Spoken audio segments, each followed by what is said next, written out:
Last 2, 3 வீக்ஸாவே வந்து ஏதோ ஒரு ரீசனுக்காக நெறைய ட்ராவல் பண்ணிட்டே இருந்த மாரி இருந்ததுல, நான் ரொம்பவே டயர்ட் ஆயிட்டேன். உடம்பு சரியில்லாம போய் ட்ரிப்ஸ் போடுற அளவுக்கு பாடியுமே ரொம்பவே டீஹைட்ரேட் ஆயிடுச்சுங்க. ஆனா இப்பவும் வந்து ஊருக்கு தான் வந்திருக்கோம். ஸோ ஊருக்கு வந்திருக்கிறதுனால தோட்டத்துக்கு போயிட்டு வரலாம். அங்க போனா கொஞ்சம் ரிலாக்ஸ்டா இருக்குமேன்னு ஃபீல் பண்ணி தோட்டத்துக்கு தான் வந்திருக்கோம். எப்ப வந்தாலும் நாங்க செய்ற விஷயம் வந்து இளநீ வெட்டி குடிக்கிறதா தான் இருக்கும். ஏன்னா, இங்க இளநீ வந்து அவ்ளோ டேஸ்ட்டா இருக்கும். வெளியில எத்தனையோ இடத்துல இளநீ நான் வந்து குடிச்சிருக்கேன். இந்த அளவுக்கு டேஸ்ட்டு வந்ததே கிடையாது. அவ்ளோ டேஸ்ட்டா இருக்கும். ஆனா, இதெல்லாம் வந்து இந்த சம்மர் டைமுக்கு வந்து நமக்கு ஒரு வரப்பிரசாதம்னே சொல்லலாம். அவ்ளோ நல்லது உடம்புக்கு. முடிஞ்ச அளவுக்கு நெறைய தண்ணி குடிங்க. பாடிய ஹைட்ரேட்டடா வச்சுக்கோங்க. பாடி டீஹைட்ரேட் ஆச்சுனாலே நெறைய பிரச்சனைகள் வருது.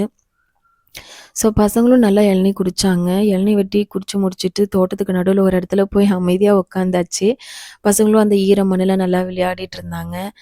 அப்பப்ப தண்ணி எடுத்து விடுறதுனால தோட்டம் வந்து எப்பயுமே வந்து ஒரு மாரி குளிர்ச்சியா சில்லுன்னே இருந்துச்சு. அதில வர அந்த ஈரக்காத்து, அவ்வளோ ஒரு அழகா எதமா இருந்துச்சுங்க. மனசுக்கு ரொம்பவே ரிலாக்ஸ்டா இருந்துச்சு. அந்த இடத்த விட்டு வரதுக்கு மனசே இல்ல சொல்லப்போனா.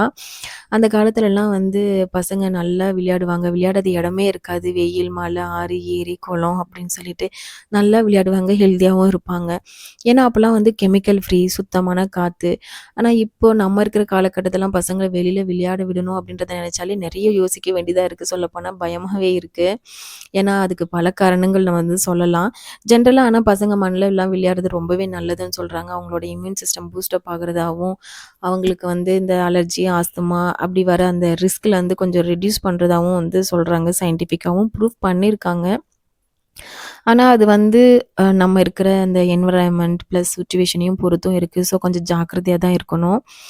ஸோ, ஒரு வழியா அங்கிருந்து வரதுக்கு மனசே இல்லாம கிளம்பி வரச்சே வர்ற வழியில வந்து ஒரு பூந்தோட்டம் வந்து தியா பார்த்ததும் அவ பாட்டுக்கு இறங்கி நடக்கும் போக ஆரம்பிச்சுட்டா. அது சாமிக்கு வைக்கிற செண்டு மல்லி பூ தான் நெனைக்கிறேன்.